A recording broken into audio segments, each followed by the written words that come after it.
It was a mighty kingdom of men that stood against the Dark Lord Sauron at the height of his power.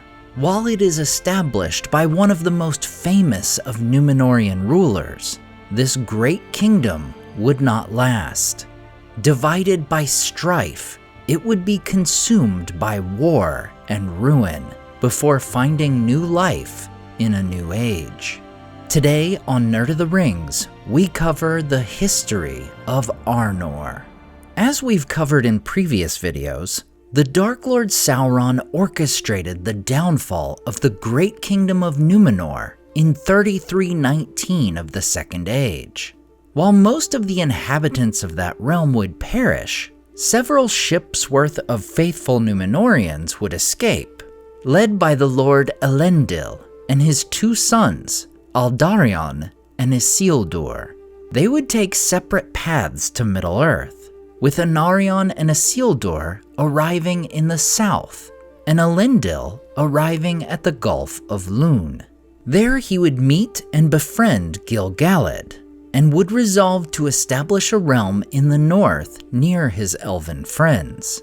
The men of this area welcome Elendil warmly, and readily accept the new realm, for they were themselves descendants of Númenóreans who had previously mixed with the middlemen of Eriador.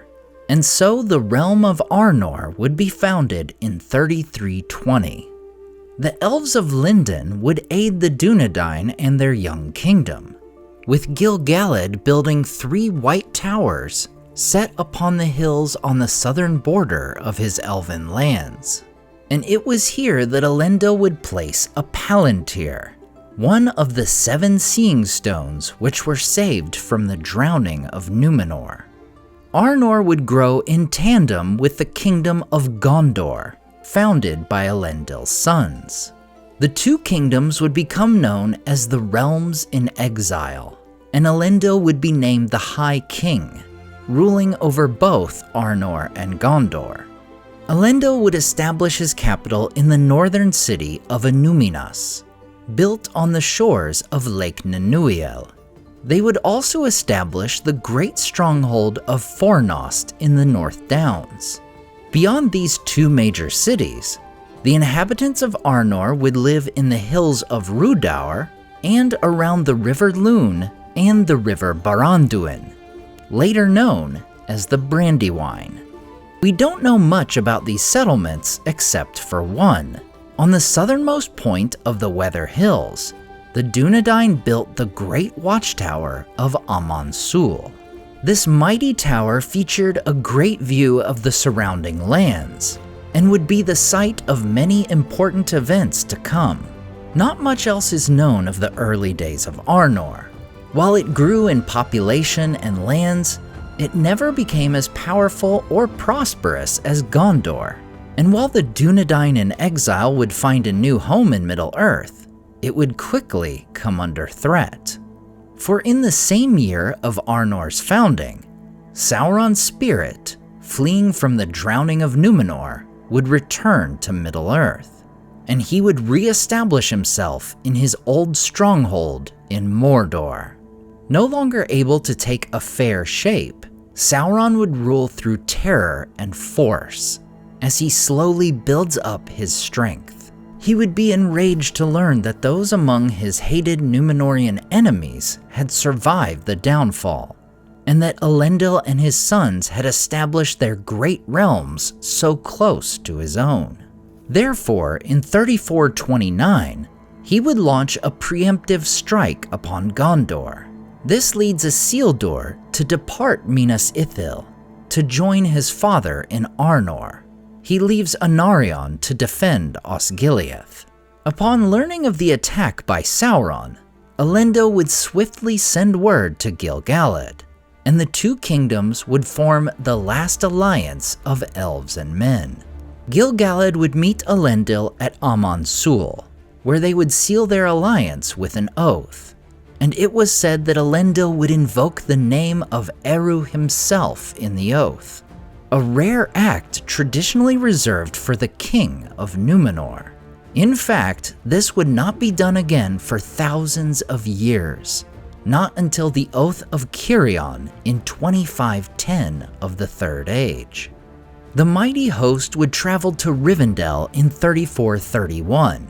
There they would spend the next 3 years forging weapons and armor and making plans for their assault. In response to this alliance, Sauron would send a host of orcs to waylay them, burning and despoiling the land as they traveled north, where they would lie in wait for Elendil in the Misty Mountains.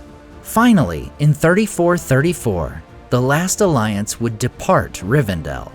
They would cross the Misty Mountains at multiple locations, and it was said that their hosts were so large and splendid that the orcs cowered in fear instead of attempting to waylay them. The hosts would come to the Vales of Anduin, where they would be strengthened by elves from Lorien and dwarves from Khazad-dûm. Learning of their advancement, Sauron would attempt to hinder them by burning the gardens of the Entwives, thus creating the Brown Lands. However, it would not stop the alliance, and their forces would come to the plains of Dagorlad, where they would meet Sauron's forces in battle. They would fight for months before Sauron finally retreats behind the Morannon to his fortress of Barad-dûr. The alliance would breach the Morannon and lay siege to Barad-dûr, sustaining heavy losses, including Elendil's son Anarion. Finally, after 7 years, Sauron would emerge to break the siege, driving the alliance to the slopes of Orodruin. In this final hour, Sauron would fall at the hands of Gil-galad and Elendil, though both would be slain in the act. Isildur cuts the One Ring from Sauron's finger, setting into motion the great events of the War of the Ring, which we are all familiar with. And thus the first king of Arnor and the High King of the Realms in Exile would fall on the slopes of Mount Doom. As Elendil's only living heir, the High Kingship would pass to Isildur, yet he would never take the throne.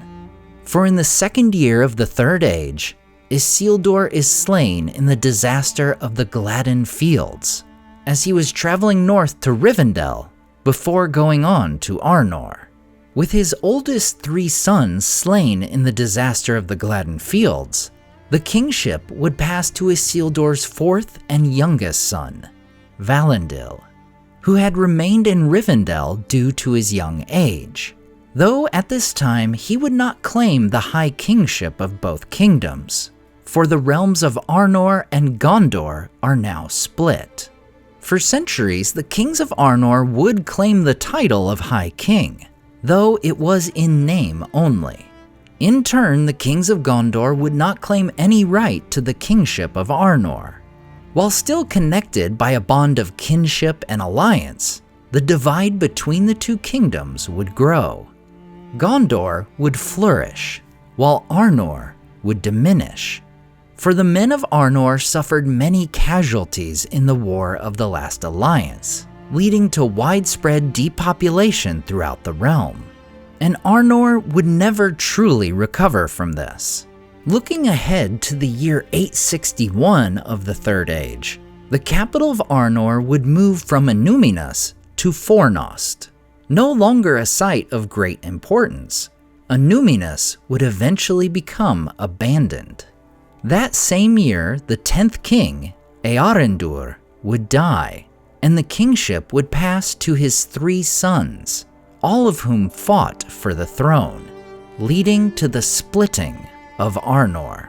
The eldest son, Amleth, claimed the high kingship of all Arnor, but was forced to rule only the region of Arthedain, while the other 2 sons would found the kingdoms of Cardolan and Rhudaur.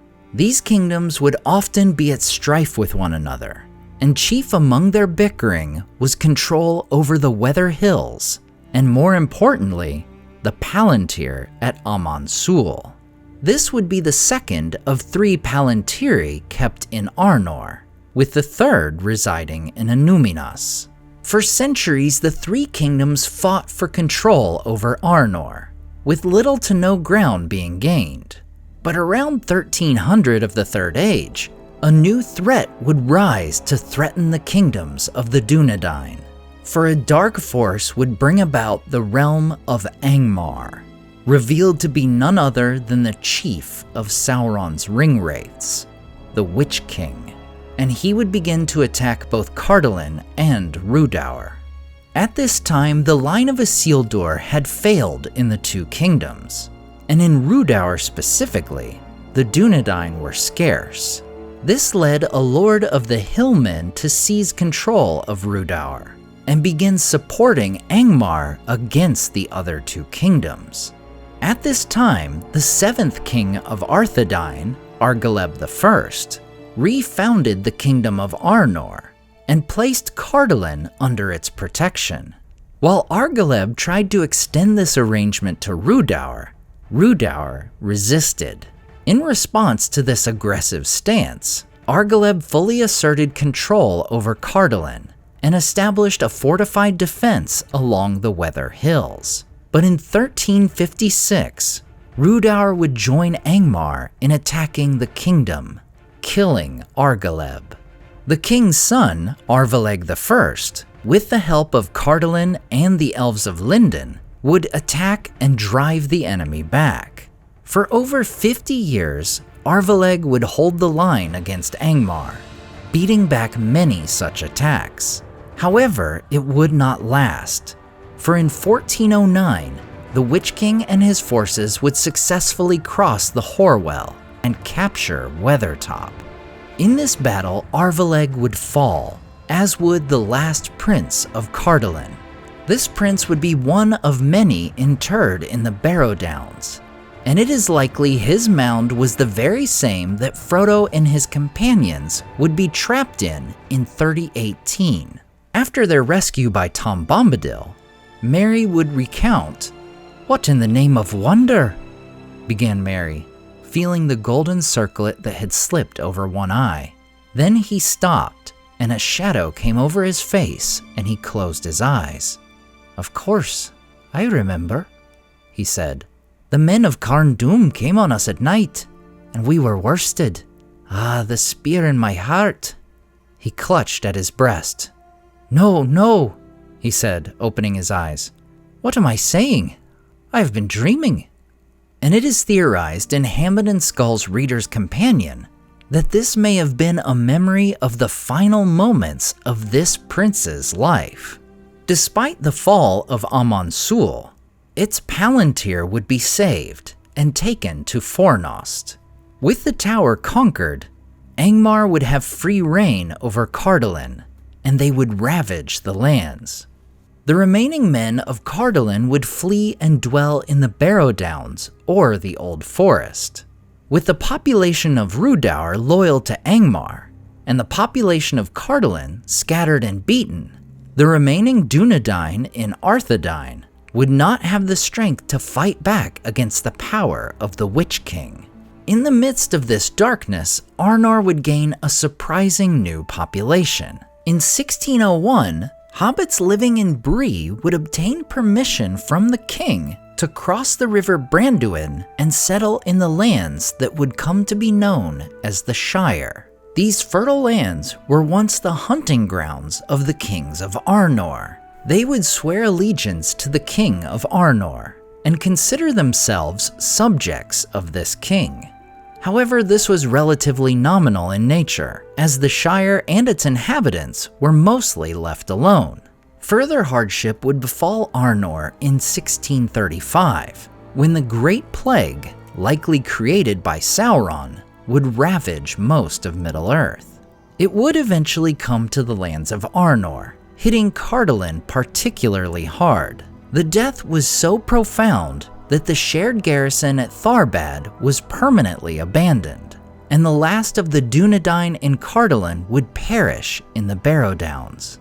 Fortunately for Arnor, the plague lessened as it reached Arthedain, and the casualties there were far fewer. And while this small relief would greatly benefit Arnor in the years to come, the plague led to the ultimate desolation of Eregion, with most of the men there dying or fleeing to further lands. At this time, Gondor and Arnor began to suspect that all the misfortunes and disasters might have a single origin. They therefore attempted to rebuild and renew their old alliance. The Prince Arvedui, heir to the throne of Arnor, would marry Firiel, daughter of the King of Gondor. And upon the Gondorian king's death, Arvedui would attempt to reunite the kingdoms and claim the kingships of both Arnor and Gondor. However, the Council of Gondor refuses the claim, though they would still maintain good relations with Arnor and promise aid in their fight against Angmar. However, this help would come too late, for in 1973, King Arvedui would send word that Angmar was planning their final assault, and while Gondor would send a force to aid them, it would not be in time. In 1974 of the Third Age, the Witch King would launch his final attack, overrunning the capital of Fornost and driving the surviving Dunedain west to Lune and Linden. Arvedui would flee north, seeking shelter in the Blue Mountains. From there, he would go further north, coming at last to Forochel, seeking aid from the Losoth. They would help the king and his men until a ship sent by Círdan would arrive to save them. However, it would be their undoing, for Arvedui ignored the warnings of the Losoth and would perish when the ship is sunk in a great storm. Finally, the reinforcements from Gondor would arrive, and with the help of Círdan and the elves of Linden, they would assault the Witch King in Fornost. After the arrival of the elves of Rivendell, the Witch King would flee the ruined capital, and confronted by cavalry from Gondor and the powerful elf lord Glorfindel, the Witch King would abandon his realm, and thus in one great battle, both Angmar and Arthedain are destroyed. After the fall of Arthedain, the remaining Dunedain of Arnor would become scattered and sparse, becoming a secretive group of wanderers traveling throughout Eriador. Arvedui's son, Aranarth, would not claim the title of king, but rather would adopt the title of chieftain of the Dunedain. His son, Arahel, would grow up in Rivendell, fostered by Elrond himself. This would start a tradition of all heirs of the House of Isildur being fostered in Rivendell. And Elrond would also keep safe the heirlooms of the House of Isildur, the Scepter of Annuminas, the Ring of Barahir, the Shards of Narsil, and the Star of Elendil. And it is thus that the line of Isildur endured throughout the long years to come. 15 chieftains would lead the remnants of Arnor in relative secret, with many dying quite young, especially by the standards of the Númenóreans. And so the Dunedain and Arnor would survive in secret, waiting for the chance for their kingdom to be reborn. And that day would come, under the leadership of the 16th and final chieftain, Aragorn, son of Arathorn. As we've discussed in Aragorn's own video, he would rise from his long and lonely journeys as a ranger to play a pivotal role in defeating Sauron once and for all. And on May 1st, 3019, he would be crowned King of the reunited kingdom, becoming the first true king of both Arnor and Gondor since Isildur himself. He re-establishes Annúminas as the capital of Arnor, and men would begin to resettle the surrounding lands. We get a glimpse of this in the pages of The Return of the King, when Gandalf and the hobbits arrive at Bree. "Cheer up, Balman. You have been on the edge of very great troubles, and I am only glad to hear that you have not been deeper in. But better times are coming, maybe better than any you remember. The Rangers have returned. We came back with them. And there is a king again, Balman. He will soon be turning his mind this way. Then the Green Way will be opened again, and his messengers will come north, and there will be comings and goings, and the evil things will be driven out of the wastelands. Indeed, the waste in time will be waste no longer, and there will be people and fields where once there was wilderness." Mr. Butterbur shook his head. "If there's a few decent, respectable folks on the road, that won't do no harm," he said. "But we don't want no more rabble and ruffians, and we don't want no outsiders at Bree, nor near Bree at all. We want to be let alone. I don't want a whole crowd of strangers camping here and settling there and tearing up the wild country." "You will be let alone, Barlaman," said Gandalf.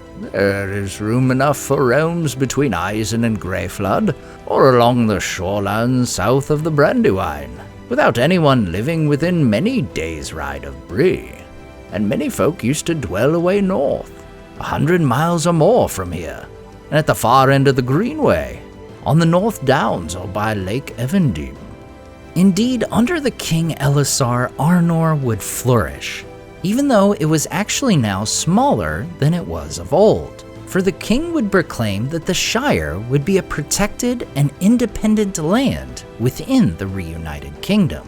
He would even gift them lands west of the Shire to the Tower Hills. Arnor would experience prosperity and growth over the years as the kingship passed from Elisar to his son, Eldarion.